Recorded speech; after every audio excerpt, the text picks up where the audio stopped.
Iya juga ya, Mo. Dari ribuan kalimat elu, baru kalimat ini yang masuk di kuping gua. Sopo ya iku? Gua melangkah masuk melewati pagar besi yang sudah agak berkarat ini dengan perasaan campur aduk.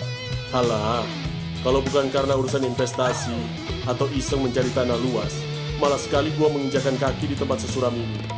Gua sengaja memutar-mutar badan gua, mendongak, lalu melihat sekeliling dengan tatapan menilai yang sengaja kubuat sedingin mungkin. Biar orang-orang di sini tahu, mereka sedang berhadapan dengan rungkat pria kelas atas yang seleranya tidak bisa dibeli dengan uang receh. Baru juga gue berputar 3 kali sambil mengetuk-ketuk lantai teras dengan ujung sepatu gue yang mahal. Tiba-tiba seorang pria sepertinya penjaga rumah atau calo kelas 3 datang menghampiriku. Senyumnya lebar sekali, tipe senyum orang kecil yang sedang melihat seonggok emas berjalan. "Selamat pagi Pak Bos," sapanya dengan suara yang dibuat-buat ramah. "Dari tadi saya lihat Bapak muter-muter lihat rumah ini terus. Apa jangan-jangan tertarik mau beli ya?" Gua hanya menaikkan satu alis. "Pak Bos," katanya, "baguslah dia sadar posisi." Gua diam saja, membiarkannya terus mengoceh. Lagi pula, melihat orang-orang seperti dia berusaha keras merayuku itu selalu menjadi hiburan tersendiri bagi gua. Si penjaga ini mulai menceritakan sejarah rumah ini. Katanya milik orang tua yang sudah meninggal, anak-anaknya di luar kota, dan rumah ini gaya Eropa zaman Belanda. Dia juga memuji-muji aura gua. "Menurut saya, rumah ini cocok sama orang yang punya aura kalem dan berkelas kayak Bapak," katanya lagi. "Ya jelaslah," pikirku dalam hati sambil menahan senyum sinis. Mau pakai baju kasual pun, aura orang kaya lama seperti gua ini tidak akan bisa disembunyikan. Dibandingkan dengan orang-orang kampung di sekitar sini, gua ini ibarat berlian di tengah tumpukan batu kan. Lalu, si penjaga masuk ke inti pembicaraan. Kebagian yang hampir membuatku tertawa terbahak-bahak kalau saja gua tidak ingat cara menjaga gengsi di depan publik. "Nah, soal harga mungkin buat Pak Bos ini masih murah ya, sekitar 50 juta. Dan itu pun katanya masih bisa nego lagi." "Hah? 50 juta? Gua hampir saja kelepasan memutar bola mata. "Serius? 50 juta? Uang segitu mah cuma setara dengan biaya servis rutin mobil-mobil mewah di garasi gua. Atau uang jajan bulanan istri gua untuk beli tas branded. Murah sekali. Pantas saja rumah ini dibilang murah. Di dunia gua, angka segitu bahkan tidak bisa dipakai untuk membeli karpet ruang tamu yang berkualitas. Tapi tentu saja, di depan calo ini, gua harus tetap pasang tampang datar. Jangan sampai dia tahu kalau bagi gua, harga rumah ini seperti harga gorengan." Si penjaga terus mengoceh, membandingkan rumah klasik ini dengan selera anak muda zaman sekarang yang katanya cuma tahu model minimalis, lampu LED, dan kaca besar.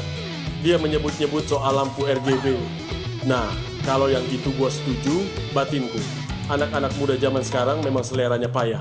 Rumah kok dibuat seperti warnet atau tempat dugem pakai lampu warna-warni. Kampungan! Rumah itu harus punya wibawa.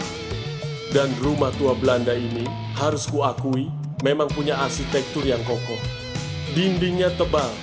Kalau jatuh ke tangan gua, dengan sedikit sentuhan arsitek pribadi gua dari ibu kota, rumah ini bisa disulap jadi villa eksklusif yang harganya melonjak ratusan kali lipat.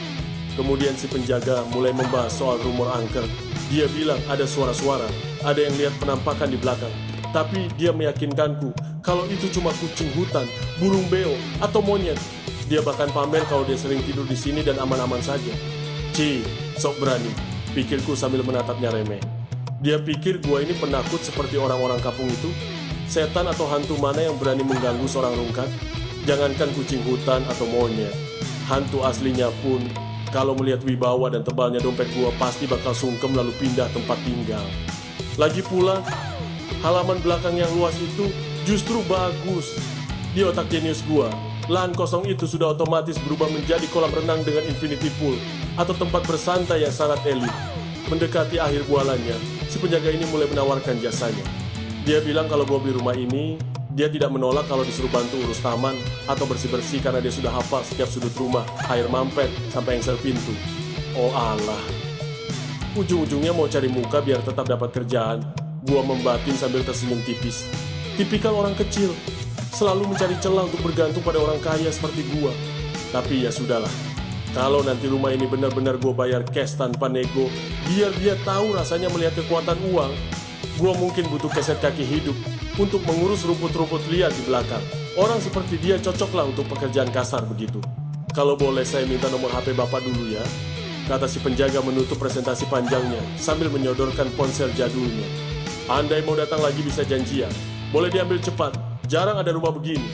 Gua menghela napas panjang, merapikan jam tangan mewah gua sengaja agar berkilau terkena pantulan sinar matahari tepat di depan matanya.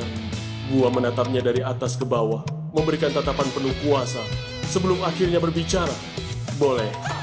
Sini ponselmu, gua ditekan nomor gua, kataku dengan nada suara yang berat, lambat, dan penuh penekanan. Tapi ingat ya, jangan sering-sering telepon kalau tidak penting. Waktu gua ini mahal, per menitnya bisa menghasilkan uang yang cukup untuk membeli 10 rumah tua seperti ini. Masalah harga 50 juta itu, halah, nanti gua urus. Bilang ke pemiliknya, tidak usah pakai nego-nego segala, terlalu receh buat gua. Gua berbalik arah, berjalan menuju mobil mewah gua yang terparkir di depan pagar, meninggalkan si penjaga yang gua yakini saat ini sedang melongo, gemetaran kagum melihat gaya hidup kelas atas yang sesungguhnya.